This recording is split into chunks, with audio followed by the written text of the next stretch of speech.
I want to welcome Jose Hernandez to the In My Fields podcast. Jose is an amazing visual artist and former electrical engineer. He's co-founded Immersive Arts, which is an amazing gallery and everything else. It's a collaborative and art design for professionals to help create, centering calming spaces for institutions and corporate settings. And after a near-death experience in January 2000, and after a long and difficult recovery, your life has obviously changed dramatically during that. And how we usually start the show is thoughts, feelings, emotions, positivity, negativity, beliefs, conditionings on the inside create your outside exterior. So my question for you is, how are you feeling right now in this moment? Uh, I feel very calm. I feel like, I mean, through the course of my entire life, I've been trying to find myself. And I feel very comfortable living in my skin after that experience. So I feel very good about who I am. Wasn't always that the case, right? Mm-hmm. Uh, and so, yeah, I feel so much gratitude and so much love for everything around me. I experience it very different today than I did, 20 years ago, up until 20 years ago, when I just realized how amazing and magnificent life is and all that it takes to create an environment so we could exist here. So all those things that had to happen for me to be here, for you to be here, for all of us to be here, and to create an environment where we could live and survive and eat and breathe and do all these things. I just think about those things in a very profound way now. I used to take that all for granted. Easy. Before we dive into your kind of near-death experience and everything else, I just want to tap into kind of the accident, pre-accident, how you were feeling before the accident. You were kind of electrical engineer. I just want to dive a little bit on that, just to give some backstory for the listeners before we kind of dive into your experience and then the after, and then your thoughts and feelings and all that type of stuff. So yeah, definitely just pre when you're an electrical engineer. Yeah. So I mean, I took on that role of work simply because it paid well, and of course, I grew up in an environment. I was born in the South Bronx. So I grew up in an environment where it's kind of like dog eat dog, and it's competition, and it's you got to get out there and hustle. And my world was one that was a very materialistic realm. So I thought my value and the way people perceived me was based on what I owned. So if I have one house, you're at a certain level on that ladder. But if you own five, you're up higher on that rung. And I used to live a life that was very mundane. It was about having fun, partying, and there's nothing wrong with that. But it can't be the only thing that your life is about. And I was just completely consumed by that world. Prior to my experience, I was putting together a pretty large program that in South Florida with some athlete friends that I had, mostly football players. It was going to be a facility called Jams. It was going to be we were kind of coining it an adult theme park in the sense that it was going to be 8 clubs. We had a small arena. In fact, we had a sponsor for the arena. We had sponsors for everything, uh, and it's really strange because I had left my the work that I used to do to kind of do this, and then we had a 6 month lull. So I said, let me go back and make a few bucks till we break ground. So this was in November. My experience would break ground in April, and I'm like, let me see, just go to work for a while this thing happens, and it created this, you know, from for when it first happened, the most unbelievable catastrophe for me, because it kind of really completely dismantled this project that we were working on. So we had a 20-acre piece of land, we had everything, we had all these contracts, we had all this thing going, and then one moment in one day can take everything you have away from you in a second. Mhm. And that's a sobering thought still for me today, but that's where I was. I was in a very competitive kind of world. I was at that point, because there was so much, I'm going to say, good stuff going on in my mind. I was in a really good place. And so, yeah, I was feeling good, and I was feeling like things were going to be great. Looking forward to a really crazy future, right? Because, Mhm. imagine being involved with 8 clubs and all this. Your life is going to be pretty different Yes. than what It it's become. Yeah, absolutely. And I think I mean, because I used to be that type of guy. The bigger the house, the bigger the everything else, the more happiness comes with all that type of stuff. And I realized none of that actually makes me happy, because if I'm not happy before it, I'm not going to be happy after it either. I want to dive in a little now into your kind of the accident, the day of, um, and how you were feeling at the time. Yeah. So, I mean, technically, my mindset was, because I had all this stuff right there on the horizon. I'm like, yeah, I'm doing good. Uh, I mean, I got to tell you, I remember the day clearly. It carves itself into your mind, if you could imagine that. So, got up in a bucket, went up to run some electrical lines, and it was Wednesday, and following day was going to be Thanksgiving. So I'm looking forward to that 4-day weekend. You got Black Friday, you got all this stuff going on, and we're running a bit late and behind, so we want to get done. So anyway, we decided we'll keep the bucket up instead of coming up and down, all that crazy maneuvering. Bad decision, but a great decision, if that makes any sense. Okay, because that changed my life completely. But anyway, I broke my ribs.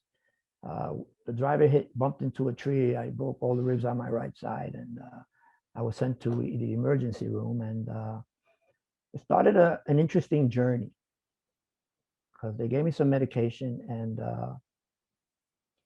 I was allergic to it. So there was a painkiller that had ibuprofen in it.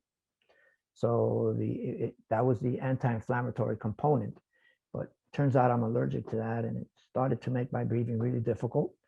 So I went home. I called the hospital. I said, "Man, it's really hard to breathe." And they're like, "It's normal, dude. You broke your ribs. I was all taped up. You can't take a deep breath. Forget about it. You're fine." And then I said, "Okay." Anyway, I kept taking that medication, and slowly, I started to deteriorate till when we got to New Year's. That year was a really interesting New Year, because it was that 2000, and they were all worried about the computers failing and all that. And I was just vaguely aware of that, because I was in really another space. I was so sick So you that, you went from Thanksgiving yeah, all the way to New Year's with the kind of deterioration and yeah. this. Wow, insane. It was a very slow process. And what happened was, I got to a point where I could sleep laying down, then I had to sleep sitting, and until I actually moved myself into the living room.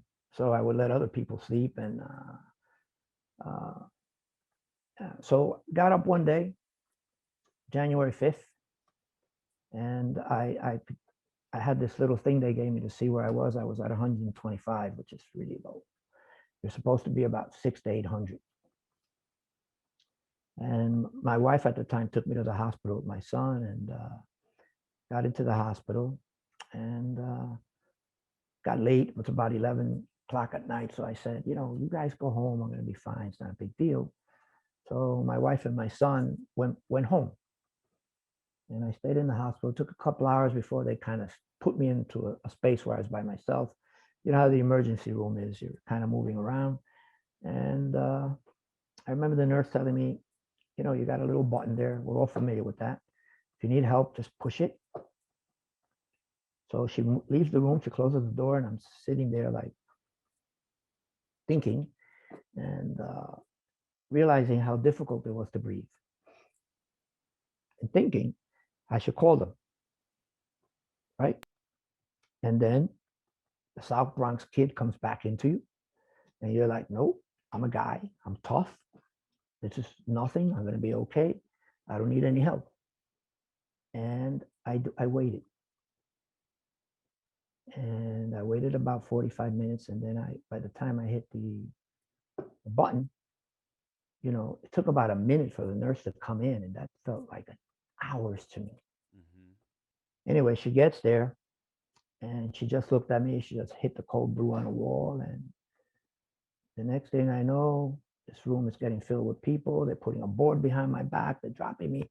They're stripping me. And I'm fighting a series of emotions.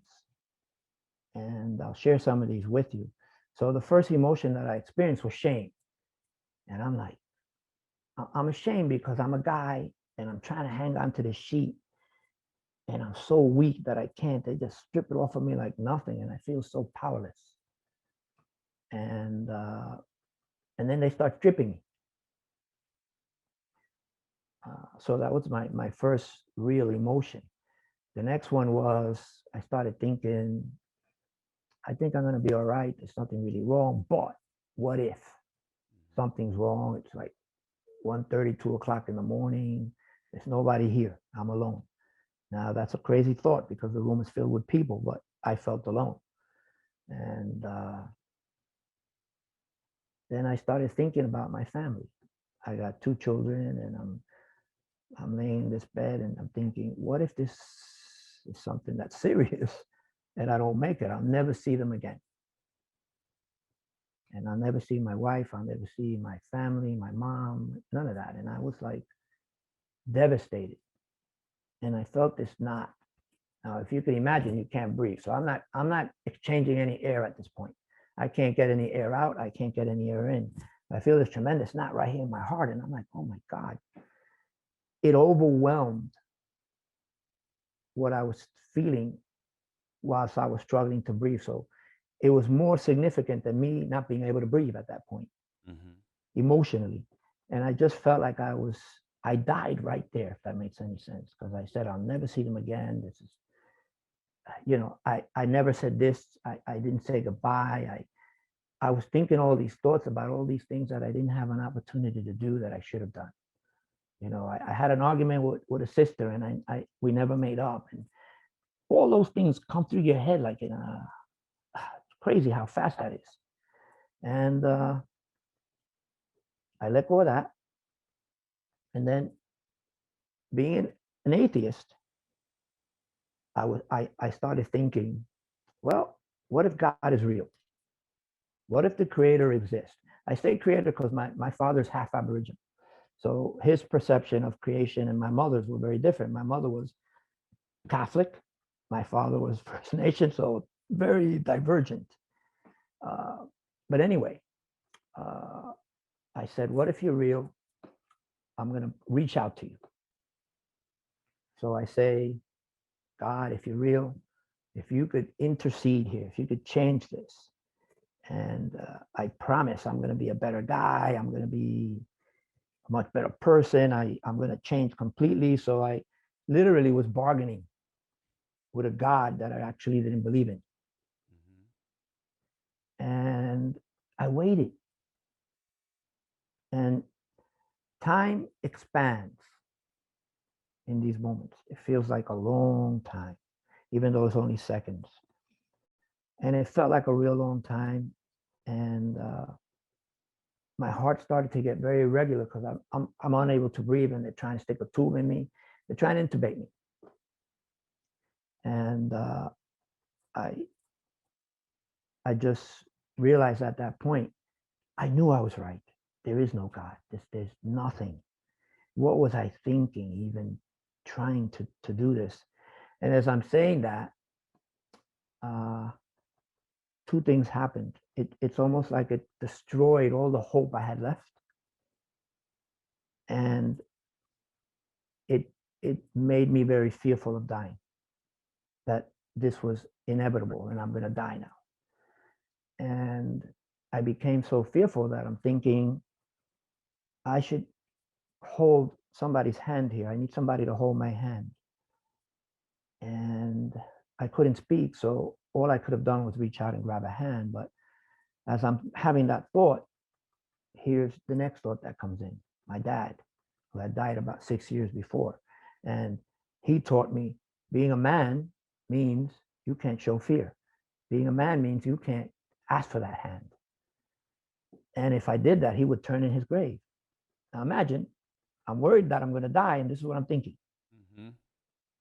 And so my body actually stiffened. It went, ooh. And I decided not to take a hand, or I couldn't ask for it, but I wouldn't take it. And the mindset there is, I think I'm being a tough, brave man. And the reality is, when I came back, I realized what a coward I had been to be so afraid to show my emotion and be human. Mm-hmm. Mm-hmm. And anyway, at that point, I start thinking, I don't think I can do anything to change the outcome, because now my heart's getting so irregular. So if you imagine a horse galloping, like, and then it's like pop, pop, pop, pop, pop, pop, pop, until you can feel it stop. When it stopped, you're in trouble. Mm-hmm. And I remember thinking, and I'm sorry if I get a little emotional, but I remember thinking,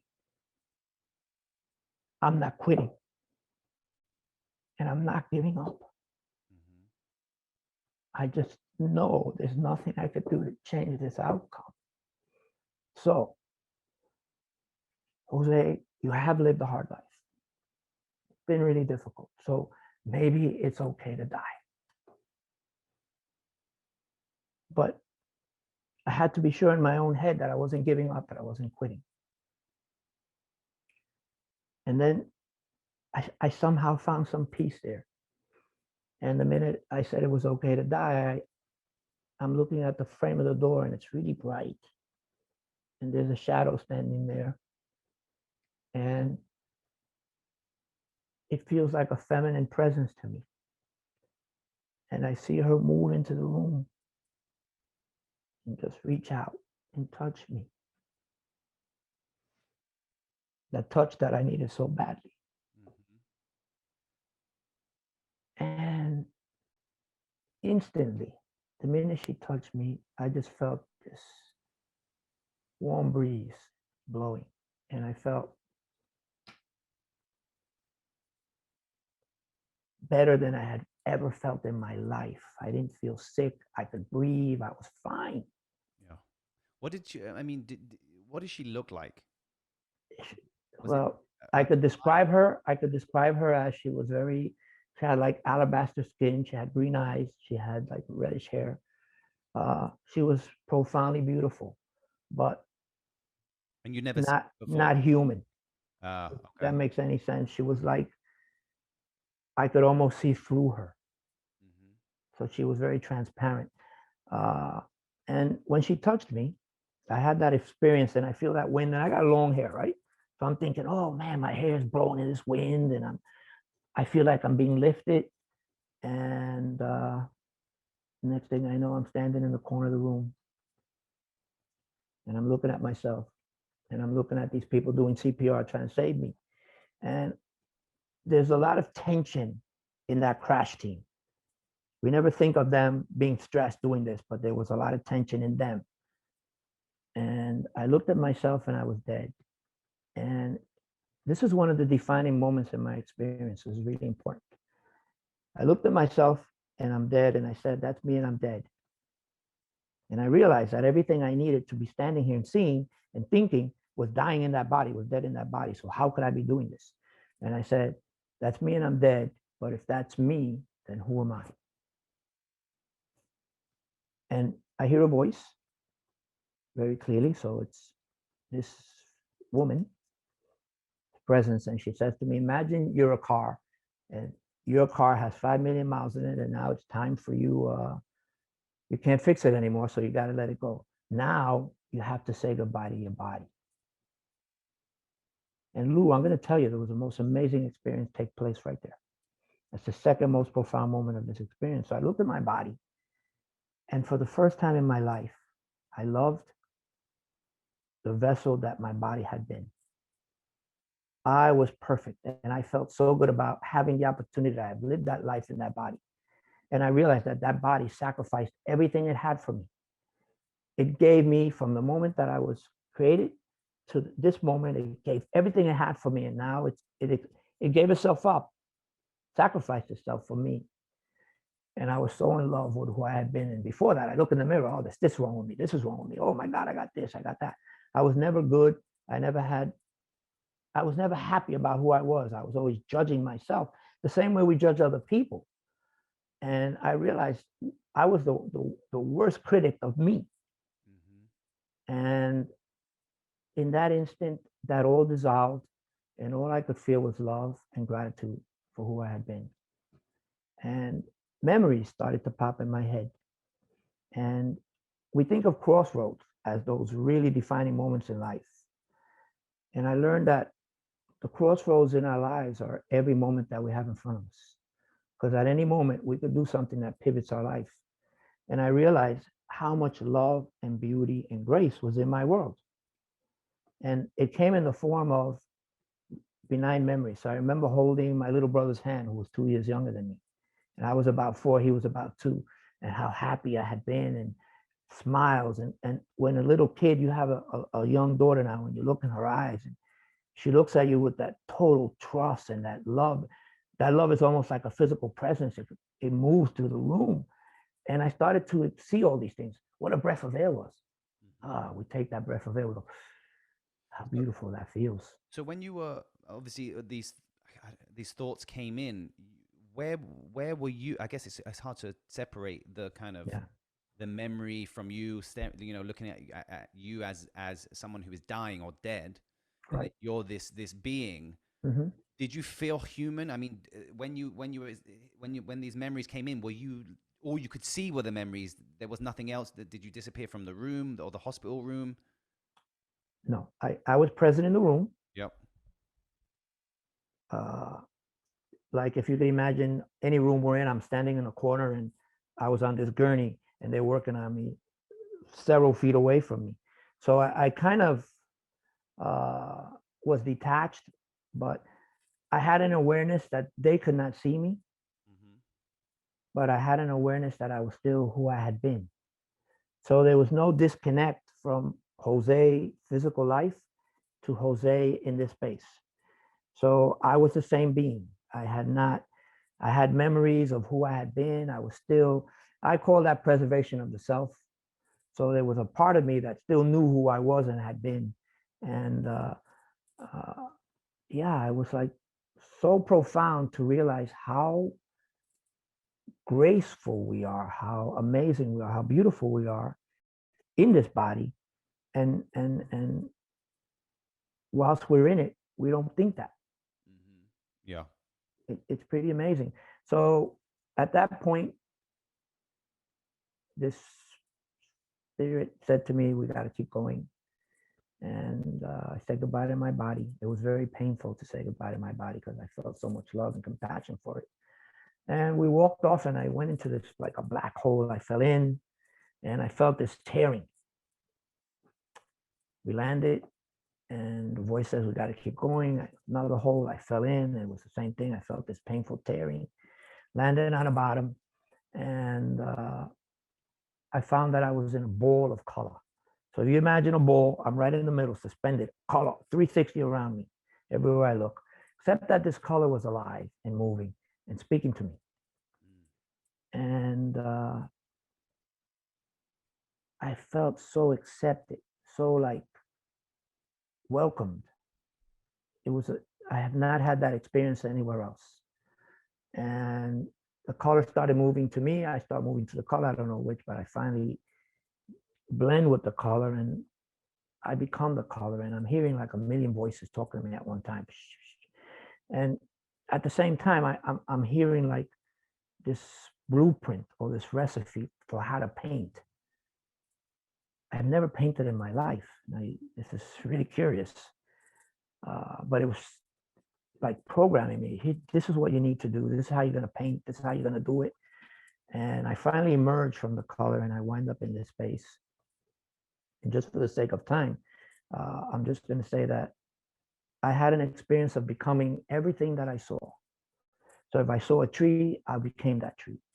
So I could feel myself drinking from the roots and how that felt, and If I saw a stone, I was that stone. If I saw a bird, I was that bird.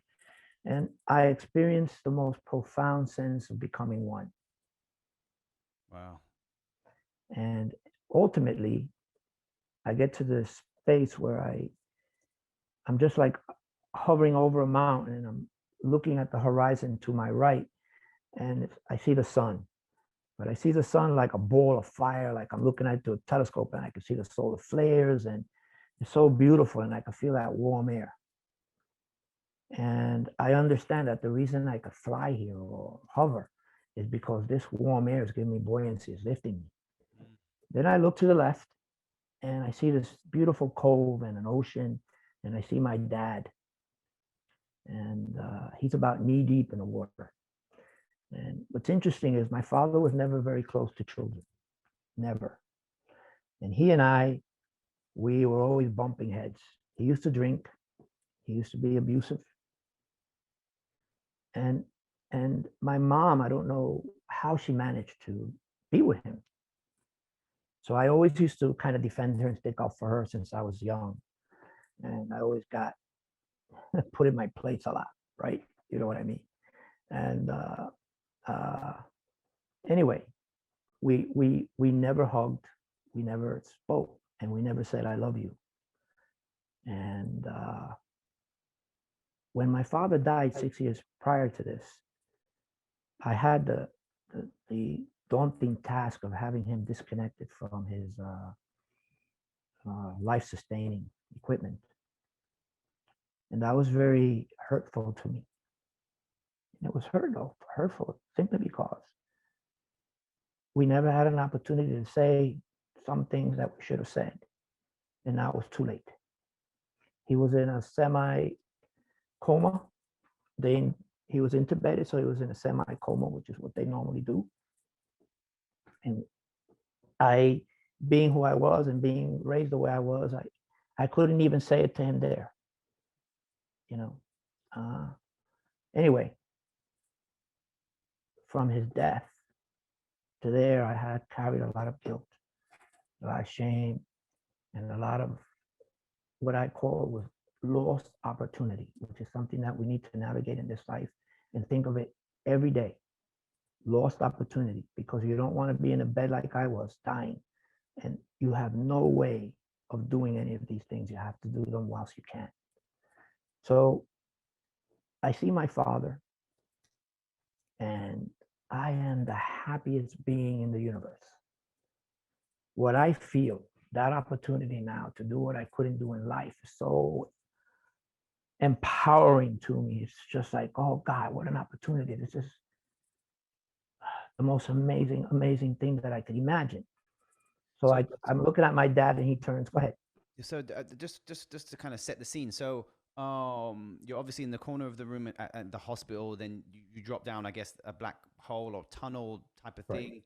thing. And then you're kind of hovering in the sky, staring at the sun. I mean, are these transitions pretty natural, or are they just like instantaneous? Is it 1 minute you're floating, next minute you're standing beside your dad?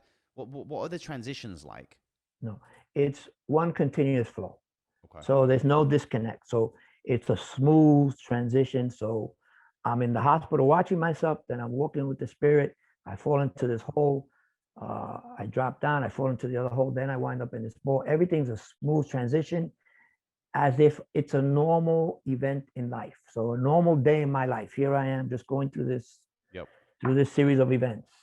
You know, like getting in your car, driving, you get out, you're somewhere else. And Yep. what we normally do, that's how it felt. It didn't feel unusual. It didn't feel strange. So I see this man holding 6 children in one hand and 6 children in the other, and they're like holding hands and they're knee deep in the water. And then he turns around and I see him and I'm like, oh gosh. But anyway, here's what happens. I'm thinking, this is the chance for me to tell my dad all these things that I could never say when I was living. And here's a chance for him to tell me how he felt. And I'm going to forgive him and he's going to forgive me. And so we get close and I get to hug my dad. And when I hug my father, I am him, just like what was happening before. And when I am him, I suddenly know everything he feels and everything he thought. And for the first time in my life, I understand how he loved me. And I understand that he was really proud of me. I was the first one to go to university. And how he had held on to all those things. And he understood that I loved him. And the funniest thing happens because it wasn't about me forgiving him anymore and him forgiving me. It was about me forgiving myself. And the minute I forgave myself, it's like I put all this stuff down and I left it there. It wasn't mine anymore. The guilt, the shame, whatever I had done, whatever I hadn't done, you know, the things that I was aware of that I did that were wrong, the things that I did incidentally that I didn't know were wrong and ultimately became that. I began to let go of all that guilt and shame and how I felt about myself and how I felt about others, how I thought about judgment, how I thought about what I had to give. And here's this moment where this become the most important thing of this lesson. I forgive myself, but what's the lesson? The lesson is I have the capacity to love while I'm in this world. So it became my mandate. This is what I need to do. I have to leave all the love that the creator or God, however you view this, gave me. I have to leave it here. Even if I get hurt, even if whatever, I have to put my love out there. I have to take risks with that. I have to leave it in this world because I don't want to take that back with me. It's the only thing that I own. And that became so crystal clear to me that I come back. My dad says to me, Jose, you got to go back. And I'm looking at my father like, man, you crazy. I ain't going back. Forget it. Yeah. I love this place, you know. And he's like, nope, you got to go back. Yeah. I mean, but bearing in mind, I mean, because I've studied a ton of NDEs, and I've had a bunch of people on the show, and they pretty much all described the same thing. They didn't want to come back. I mean, were you conscious of the fact that you were leaving people here? And the only reason why I ask is because we've recently had family members pass away, and during COVID and everything else, Mm-hmm. and the grieving process is but why would they leave? Right. And I think you're someone who can answer that of where you're aware of, obviously you're aware of where you came from in terms of physicality, but Right. obviously you didn't want to come back, even though you had a child in physical form and a wife and all that type of stuff. I'd love for you to just dive a little bit on the consciousness behind that. Yeah. And it's very simple, very simple. So when I first emerge from this bubble of color and I go into this world, I'm looking at myself and I ask a question. And the question is, what's going to happen to my kids? And that voice says to me, don't worry, you could see them from here. Mm. And I knew instantly that I had never left them. I knew I would always be in their world, whether they knew it or not, whether they believed or didn't believe. I knew I would see them. And I knew they would reunite right here with me at one point or another. Yeah, because I guess we in physical terms think about time Right. as a human construct, but I guess during your NDE there is no conception of time. It just right. Time doesn't exist. Yeah. I think time is a human construct. We create time the way we have an obsession with measurements and age and length and height and space. And we're always trying to measure everything. And time to me is not relevant. We exist in one time, the present. Mm-hmm. The rest is, we don't know what the future could be. We think we know what the past was, Yeah. but we only know the past in terms of my time in this bubble. But all those connections, all those ancestors that I have, all that created the opportunity for me to be here is buried in an eternal time that goes way back to we say the beginning, there's no concept of where that could have been. Yeah. So my philosophy of time has changed, obviously, but you're right. There is no time. Oops. I want to just for people listening, how like grave, Jose's situation was. I mean, he you pretty much died for like 6 or 7 minutes. And you were in critical care unit for 3 months, and every doctor telling you you're not going to make it. And if you did, you're not going to live for very long after this. Right. Which I think is incredible. I mean, I, and just diving back in on your kind of your dad telling you have to go back, and then at that moment of you being, when was the agreement of you coming back? Yeah. So the agreement came. We made an agreement, an actual agreement. So it's kind of crazy that you said that, because he looked at me and he said, "Well, let's make an agreement." And he said, "I promise you that when your time comes, I will come for you. I will come get you."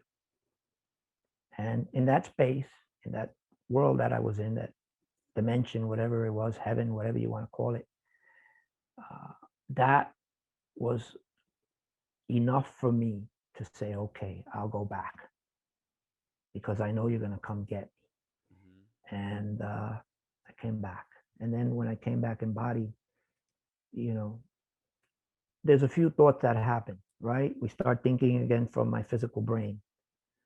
And the first thought was, wow, what kind of a person was I that I got kicked out of heaven? They wouldn't even keep me, right? Yeah.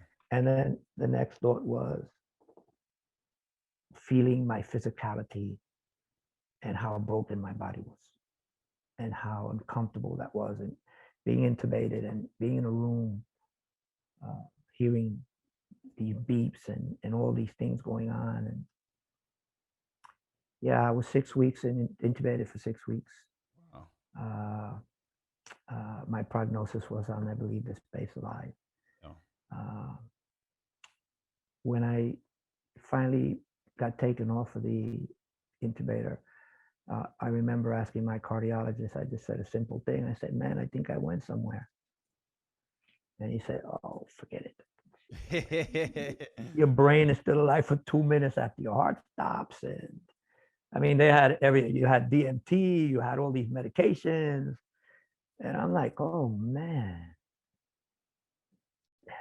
I wasn't right. Yeah. I didn't go anywhere, because while I was in this critical care, intubated, every time a cold blue was hit that I was conscious of it, Mm-hmm. I would escape to that ball of color and I would just immerse myself in those colors. And I kept telling me these colors are going to heal me. They're going to heal me. They're going to make me whole. And I slowly started to improve. And uh, to this day, I believe, and this is anecdotal, it's just my belief, that those colors saved my life, besides the team of doctors and everybody else that was there. Yeah. Because they gave me hope. They gave me something to live for that I had never ever thought ever could exist besides my family, because my family was giving up on me. They were kind of like, oh, I could see it in their face, right? So when someone that loves you comes, they can't disguise the fact that they think they're going to lose you. Yeah. So even though they're well intended, when they came there, they made me feel really bad because I felt like I was giving up on them, Yeah. you know. And so I escaped to that board color, and I found my saving grace there. And ultimately, I started to get better. I got out of the ICU. I was in the hospital for 6 weeks. Then they gave me a year and a half to live. Mm. And they gave me an option of doing surgery, removing half of each lung because I had some kind of progressive thing going on. And I declined. I said, I'm not coming back here. Anyway, I only had a 50-50 chance to survive the surgery. So I took my chances, and that was 20 years ago. Wow. And I mean, just for kind of, I guess, detail purposes, When you saw your dad, who had obviously passed away the 6 years previous to your kind of NDE, what did he look like? I mean, was he the dad who kind of passed on at that point, at that age? Had he changed? I mean, I'd love to know a little bit of that detail. Yeah, my experience of my father was that he looked very much the way he did when he was had moved on. He was older. My sense was that he was exceptionally wise.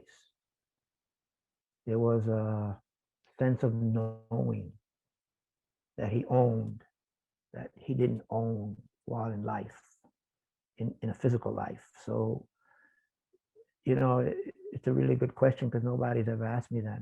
And it's very profound because I'm thinking about that moment. The thing about that moment is that it's engraved in you. You can't disconnect from it.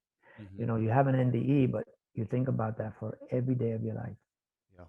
And 10, 20 times a day, you are thinking about that NDE.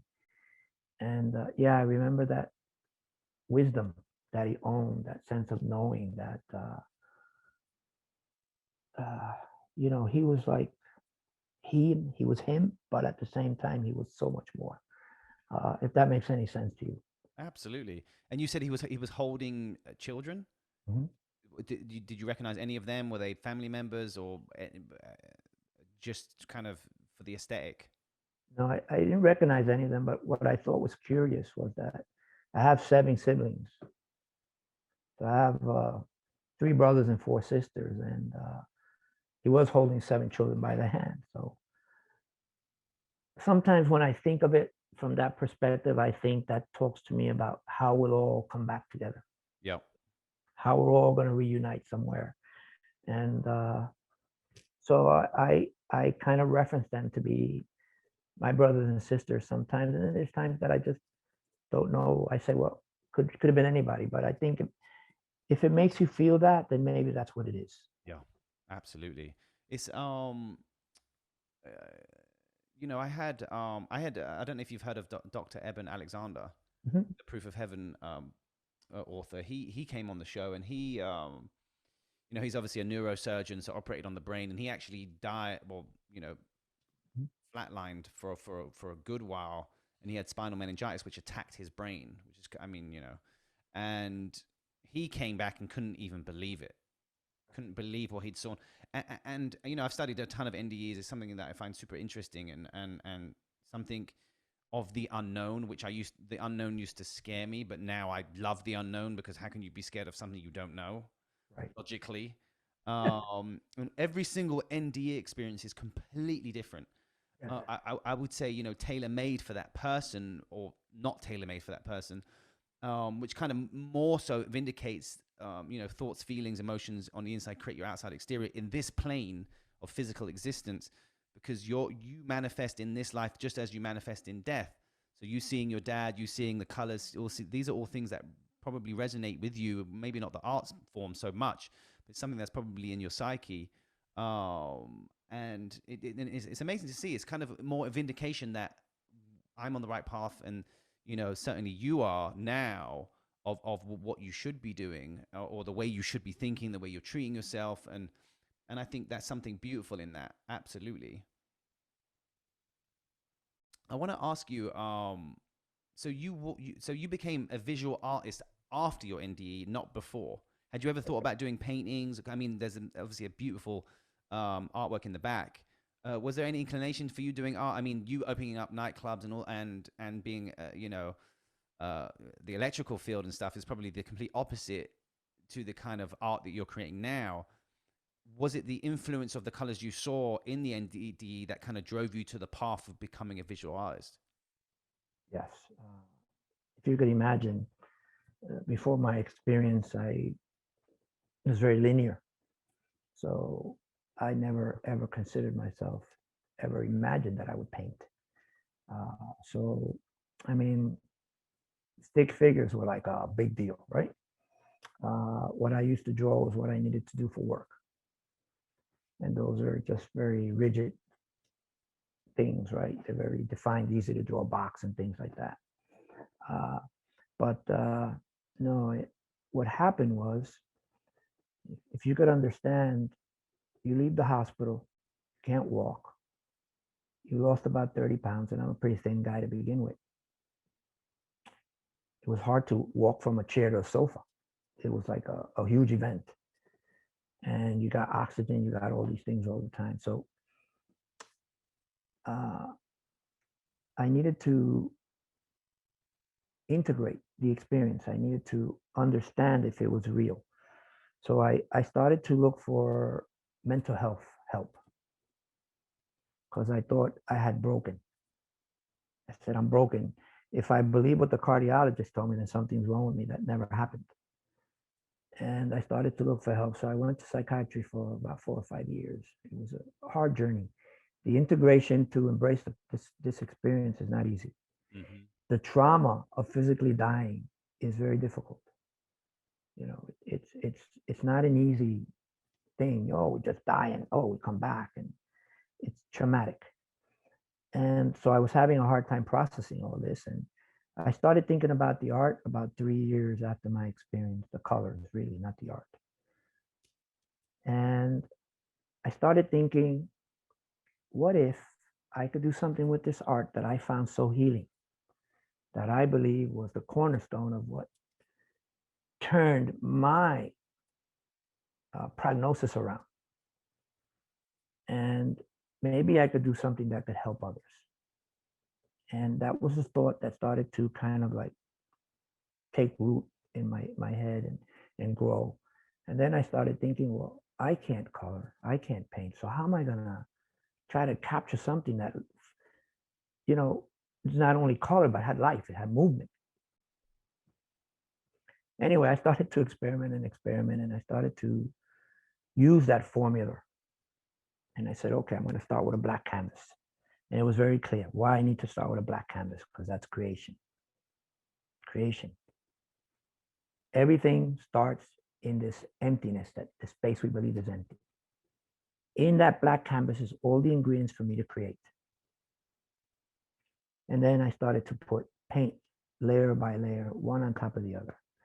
And that, I was told, represents us. We're like an onion, and we keep adding these skins. And as we get older, we keep changing. So we talked about your daughter, how pure she is at one point, but at one point something happens, and we begin to put these little walls and these little barriers around us, and they're mostly to keep us safe and to protect us. We as parents also create these walls around them to keep them safe so they can protect themselves. We call it teaching them to be ready for the world or whatever. Then by the time you're 20, you got all these walls, you go to university, everything's different. We keep changing. And our personalities, we call them personalities, but to me, we're different beings. And each one of these layers represents that person that I am at a certain time. Mm-hmm. And the philosophy is, if I put all these layers in here, so this image has about 200 layers. The idea is that embedded in all that is everything about me that I need to know. Everything about everything. And if I look into that painting, and I paint on metal and glass a lot, so I can see myself a little bit, kind of looking back to me. So I get an awareness that there is a consciousness in there, and there is an essence of life. And that essence is speaking to me. And this is why I think we like a painting versus another painting. It's communicating with us. We'll resonate with it or we don't. So anyway, I started to do it, and then I started to light it in very specific ways, and I was able to create movement. And so we call it living art, living color. So when I do a meditation, I have a piece of art that's lit and it's moving. And as you get deeper and deeper into this meditation, you know, I look at color as a bottle of vitamins. All the vitamins that we need are in there. My body's going to absorb what it needs. So it has to have a lot of different colors so that we get the gamut of color. And I didn't do it because I wanted to paint. I did it because in my heart, in my soul, I believe that it could change people's lives in a good way. Mm-hmm. And it does. Yeah. And you That, start teaming up with like some hospitals and everything else to kind of create these, I guess, incubation rooms of, because you never really think about that. I mean, going to a hospital to me is quite a depressing experience. It's the Mhm. bright lights, it's plain countertops, plain floors, people all wearing the same outfits, and it represents a place of sickness to me, not a place of health. Even the food they serve you is just not nice and all those type of things. And I think it's super smart. I mean, for what you're doing in terms of these incubation rooms of putting art up and visually stimulating someone who's sick to maybe change the notion a little bit and kind of look to the art for answers inside themselves. I think yeah, it's beautiful. yeah. I actually started working with drug addiction centers and rehab centers. And the idea was, in my mind, this helped me survive this disease. What impact can it have on people? And remember, my view now, not like before, is that every second that I am alive, I am creating. We're both creating right now. Anybody that's listening is creating. The fact that we're listening, and it's a creation process. And we have an opportunity to change our lives every given second that we own.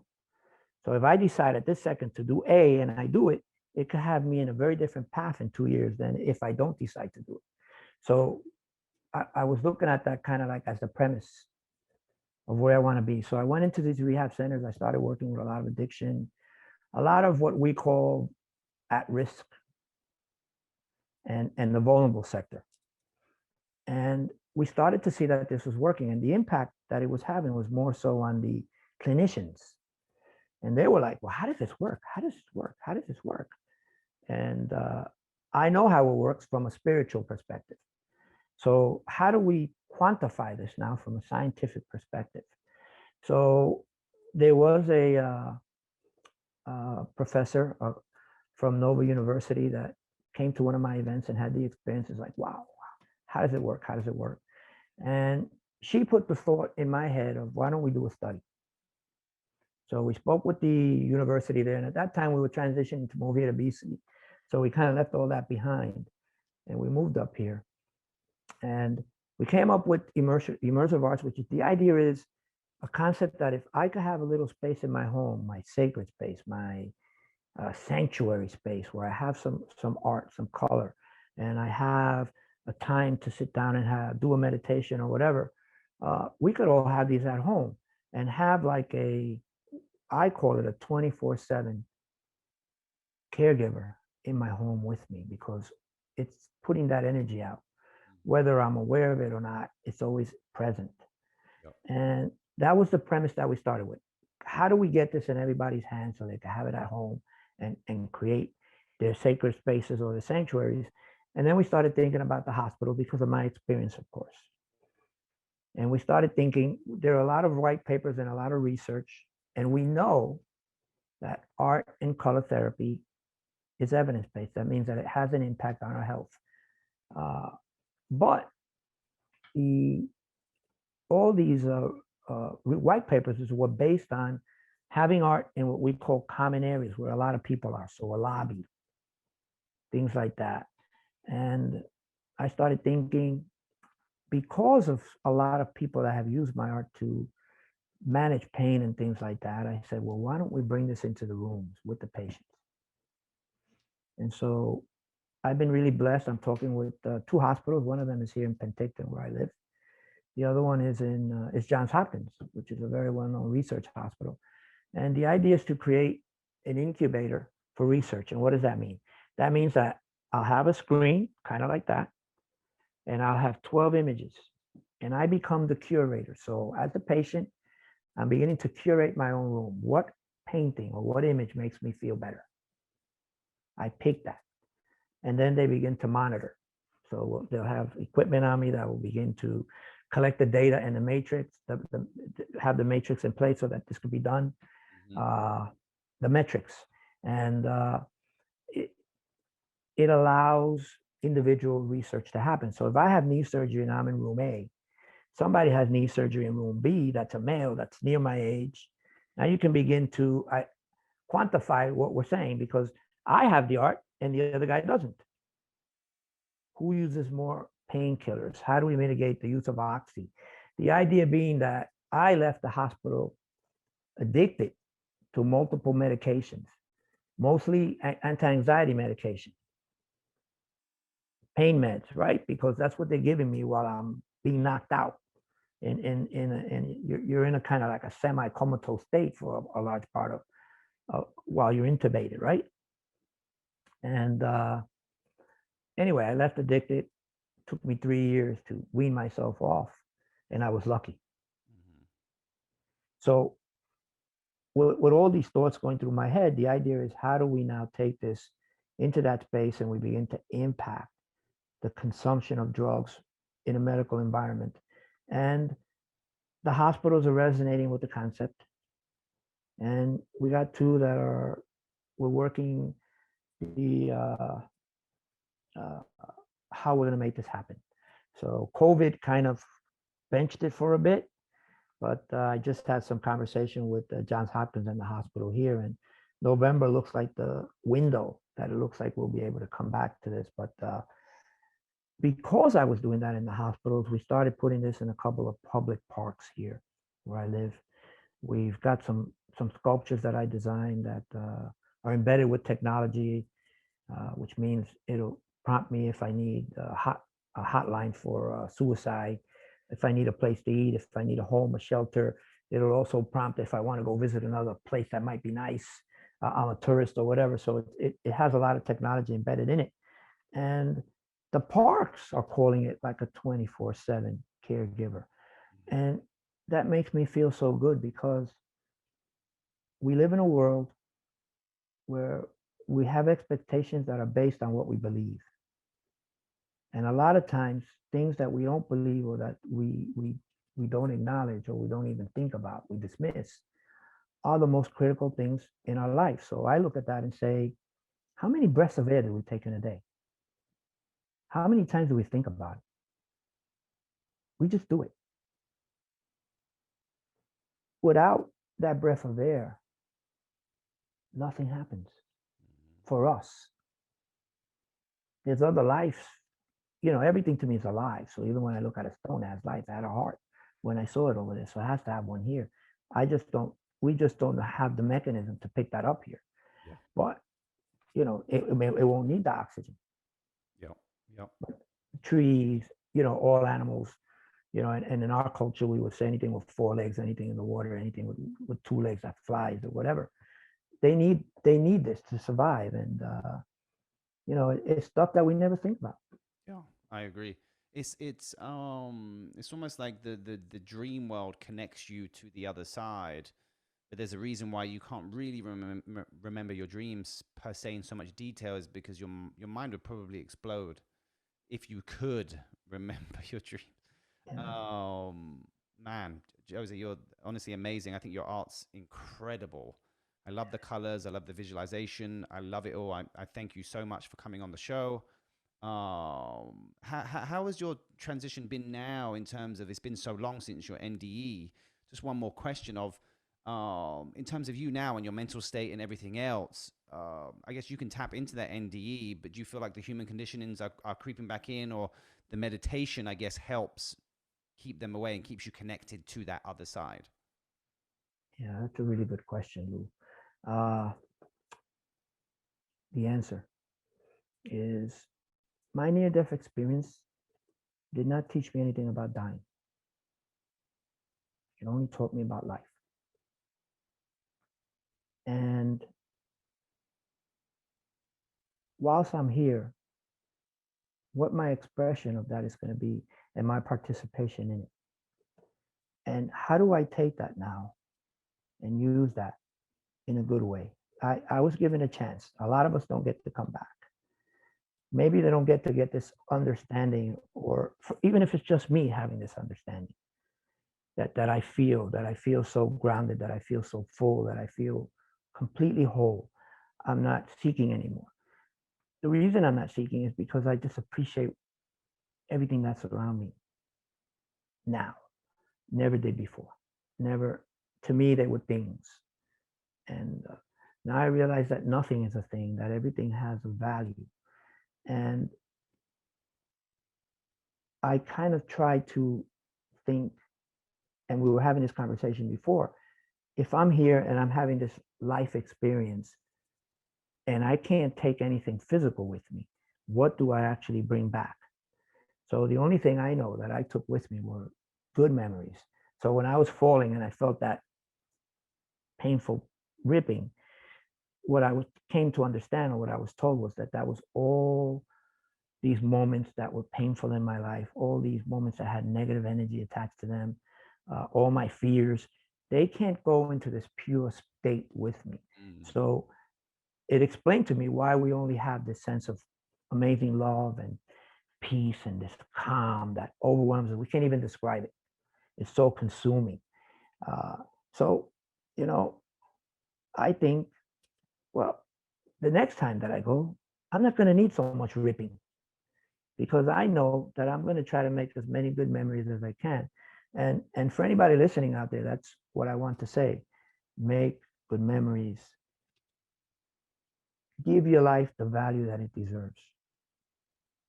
Make yourself number one. Take care of you, because when you take care of you, then you could take care of others, and give whatever God or the Creator put in you to give it. Don't be afraid to love. Don't be afraid, if you, I never paint. See if it resonates with you.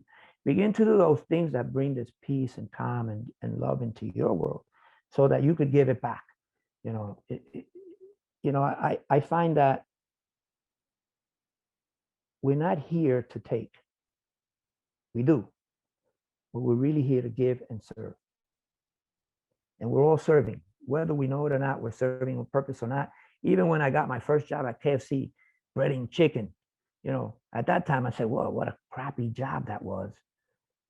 When I came back from my experience, I said, "Man, what an opportunity I had to help bring that food to somebody's home that was going to enjoy it and love it, and enrich their life in some way." Yes. And it's the perspective that I'm talking about. So how do I look at it before? Man, what a job. What the hell, right? And now, you know what? It had purpose, it had function, it enriched somebody's life. And I think that's what we're really about as human beings. And, I think most of us are here. This is a challenging time now with COVID and with things like that. But it's up to every one of us to give, and to understand, and to help each others, and to respect. Whether you believe in the mask or not, whether you believe in vaccines or not, respect what the other person believes, and you know champion your cause in your own way. Don't and I just feel that life is very simple. I wish you feel, everybody out there could feel this calm and peace that I feel. And when I started, I said this was a bad experience because it destroyed everything I had, that future that I saw with creating these clubs and everything. But it was the best thing that ever happened, because it made me human. Mm-hmm. It made me real. It made me think that what I do that matters is help somebody's life in a good way. Yeah. Yeah. And I've had people explain it as it didn't happen to me, it happened for me. Beautiful. I can't thank you enough. Seriously. You're Yeah. amazing. Yeah. And if anybody wants to check out the art, I'm doing a special with Lou here, and you could get a 50% off of the posters, which will allow you to create your sacred space. They come with 6 meditations. Each poster is themed. One is breathe, one is love. Uh, they're quite amazing, and they could begin to change your life in a good way. And if there are 6, you could share them with 5 of your friends or loved ones, and Absolutely. And I'll make sure I make them put the really useful. I'll put the link for the description and everything else so people know how to reach it. Yeah, I I'm gonna appreciate check them out myself too. it. Yeah. So Thank you. Lou, you're a special being. I will say that, and I think your listeners are blessed to have you putting this out there. Thank you, man. Seriously, thank you so much.